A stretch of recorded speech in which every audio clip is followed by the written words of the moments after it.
Nah itu pertama kali saya anggap ini orang nggak mampu nih. Jadi dia cuma ingin ada di depan kamera tanpa harus berargumen. Nah itu poin saya pertama tuh yang saya anggap bahwa nggak mampu. Maka saya mulai debat dengan mereka. Teten berupa sebagai ketua tim pemenangan segala itu, saya berkelahi sama Teten tuh, dibantuin dong Rock. Nggak bisa gue mau bantuin orang yang nggak bisa berpikir. Bagaimana caranya Ten? Di tempat Arifin Ponorogo semua LSM ada di situ. Lu Rock memang dari dulu cuma tukang kasih. Iya gue bilang, tetapi gue ingin ajak Pak Jokowi berpikir. Akhirnya kita bikin nego nih. Ini panjang ceritanya. Saya biarkan karena saya agak paham proses ini. Ya saya bilang begini, masih ada siapa dulu tuh, Emi Hafid, semua tokoh LSM ya, dari situ. Almarhum. Akhirnya gue bilang begini, oke deh, gue nggak akan larang lu orang masuk ke Pak Kabinet, mulai dari KSP segala macam, jadi staf khusus. Tapi kita bikin perjanjian ya. Kalian kan teman-teman gue tuh, LSM lingkungan, LSM LBS segala macam itu akademisi. Apa perjanjiannya? Gini, lu masuk ke dalam atas izin kita yang di luar. Setuju kan? Oh ya setuju. Apa yang kita lakukan? Didik Pak Jokowi dengan ide-ide tentang demokrasi, human rights, civil society. Oh ya kita akan lakukan. Oke.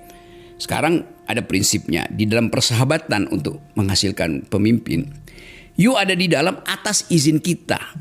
Oleh karena itu gue yang di luar, lu harus laporin ke gue apa yang ada di luar dalam. Fair dong tuh. Kalau saya mau bantu kok. Mau Benny saya bilang begitu juga tuh. Ben, lu berteman sama gue.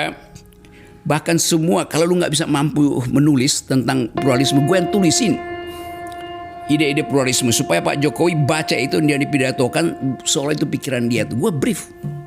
Kayaknya waktu itu Romo Benny bilang, gue akan ngomong sama Pratikno. Akhirnya nggak jadi. Karena mencurigai saya. Nah itu pertama kali saya anggap ini orang nggak mampu nih. Jadi dia cuma ingin ada di depan kamera tanpa harus berargumen. Nah itu poin saya pertama tuh yang saya anggap bahwa nggak mampu. Maka saya mulai debat dengan mereka. Teten berupa sebagai ketua tim pemenangan segala itu, saya berkelahi sama Teten tuh, dibantuin dong Rock. Nggak bisa gue mau bantuin orang yang nggak bisa berpikir. Bagaimana caranya Ten? Di tempat Arifin Ponorogo semua LSM ada di situ. Lu Rock memang dari dulu cuma tukang kasih. Iya gue bilang, tetapi gue ingin ajak Pak Jokowi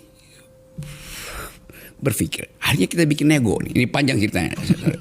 Saya biarkan karena saya agak paham proses ini. Ya saya bilang begini, masih ada siapa dulu tuh, Emi Hafid, semua tokoh LSM ya, dari situ. Almarhum. Akhirnya gue bilang begini, oke deh, gue nggak akan larang lu orang masuk ke Pak Kabinet, mulai dari KSP segala macam, jadi staf khusus. Tapi kita bikin perjanjian ya.